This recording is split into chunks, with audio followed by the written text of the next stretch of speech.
ल आज चाहिँ हाम्रो बुवाले चाहिँ भूतको कहानी सुनाउने अरे सबैजनालाई। ल भूतको कहानी छ। भुत्तेराको हजुर भुत्तेराको भन्ने एउटा हुन्छ यस्तो, हजुर हजुर अनि त्यो 15वटा हुन्छन् हजुर बाँडिएर भाग भएर। हो नाचेको नाचै, हाँसेको हाँसै, उफ्रेको उफ्रै। हजुर भुत्तेराको भनेको त्यो हो। हजुर भूतको राको त्यो भूत जागेको राति खोलामा जाग्ने हो त्यो। हजुर अन्त गाउँमा जाग्ने होइन, होइन खोलामा जाग्ने हो। हजुर भुत्तेराको भन्थे त्यसलाई त्यस दिन। अनि के भयो? अनि के भयो? त्यो भूतले त्यसै हराउँथ्यो, त्यसै हरियो बत्ती बल्थ्यो, रातो बल्थ्यो, आगो जस्तो बल्थ्यो, हजुर त्यस्तो हुन्छ। अनि भूतले तर्साएको छ कि छैन बुवालाई? भूतले तर्साएको छ मलाई। हजुर गोठमा बसेको बेला अब सोधिहाल्नु म भनिदिन्छु हजुर मान्छेलाई। हजुर लिम्बू मरेर भोलि ल्याउने रहेछ।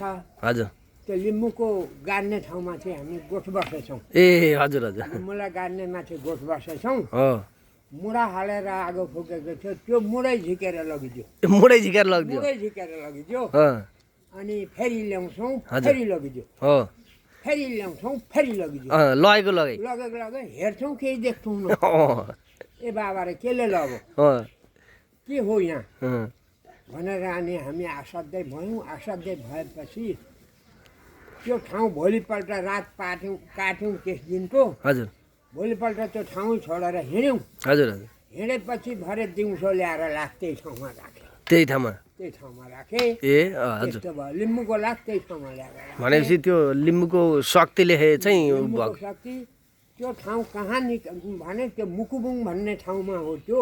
हजुर उहाँ पाहाडको मुकुबुङ भन्ने ठाउँमा हजुर त्यो गाडेको त्यसरी, हजुर हामी भागेका त्यसरी। हजुर मुढा जोतेका ह्या मेरो काइलो काका र म बसेका थियौँ। हजुर दुईवटा मुढै झिक्छ लगिदिन्छ, मुढै झिक्छ लगिदिन्छ।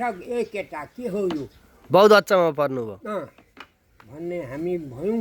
हजुर अनि त्यहाँबाट दिउँसो त्यो ठाउँ छोड्यौँ। दिउँसै त्यो मान्छे ल्याएर त्यहाँ गाडे। हे भगवान्, हामीलाई त झन्डै खाएछ पो त, हो यहाँ त खाने अर्थ पर्याएर छ हो भने हामीले भूतको कहानी त्यस्तै हो हेर बाबु। अनि त्यति मात्रै तर्सायो? अरू बेला पनि केही भूत देख्नुभयो? पनि तर्सायो। भूत देख्नु भएको छ तपाईँले बुवा? भूत देखेको नजिकबाट देखेको छुइनँ मैले भूत भनेको, त्यो राका देखेको छु। हजुर त्यस्तै हो। दङ्गालको छोरा म हुँ, गोपेटार हो घर। हजुर यहाँसम्म भाङबारी हो घर। हजुर जन्म मेरो गोपेटार हो, दङ्गाल हो मेरो खरा हजुर हेर त्यस्तो। अब बुढो भयो, मर्ने बेला भयो, 80 वर्षको भयो। रोगसँग लडिएको छ बाबु। कति वर्ष मलाई हो यो रामछाया हेर्नु। होइन रामछाया एकदम बाँचिन्छ नि, अझै बाँचिन्छ, धेरै बाँचिन्छ। ठाउँबाट बाँचिन्छ नि, रोगले सकौ गर्नु पर्यो बाबु। माथि माथिल्लो घर छोडेँ, भागेर यहाँ आएँ। यहाँ आएर यत्रो गाछ गचिङ्गल बगैँचा सारा जङ्गल बनाएँ। अब यसलाई पनि त्यागेर मेरो हिँड्ने बेला भयो। अझै धेरै बाँचिन्छ। अब अरू पनि बुवालाई त्यस्तो कहानी, रमाइला कहानीहरू केही छन् कि बुवासँग? छैनन्। अब सकिए म सक्दिनँ, म बित्यो त्यति नै राख, त्यति नै गर, मसँग छैन बाबु। अरू भूतहरूले तर्साएको त्यस्तो कहानी? बाघ समाएँ मैले एउटा कुरो। लु दियो पनि सुनौ। बाछा पाडा यस्तो चाट्नामा, हजुर यस्तै चाट्नामा लेकमा हजुर गोपदार भन्ने ठाउँमा कुकुर राखेका थिए जोडा।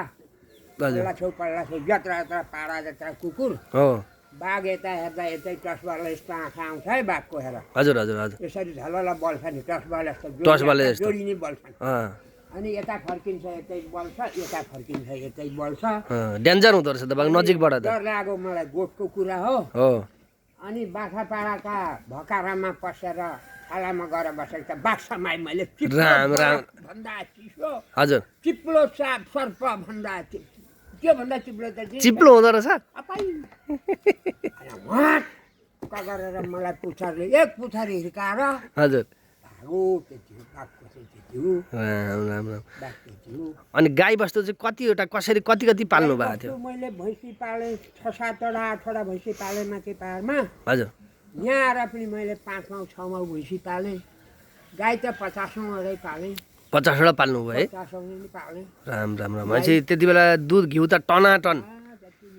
अनि त्यो दुध घिउ चाहिँ त्यति बेला बेच्नुहुन्थ्यो कि घिउ बेच्थे दही दुध त्यही बेच्दैन्थे बाबु उनीहरूले कोला एउटा घरि पाएको पनि बेच्ने जाइन्थे दुध बेच्दैन्थे हजुर खारै सक्थे अब दाजुभाइ धेरै छ 5-6 भाइ हो छोरीहरू जोडी तिनीले खान्थे तिनीले सक्थे त्यस्तै गर्थे ल ठिक छ ल हुन्छ बुवा फेरि पनि हामी जोडिन्छौँ नमस्कार ल नमस्कार नमस्कार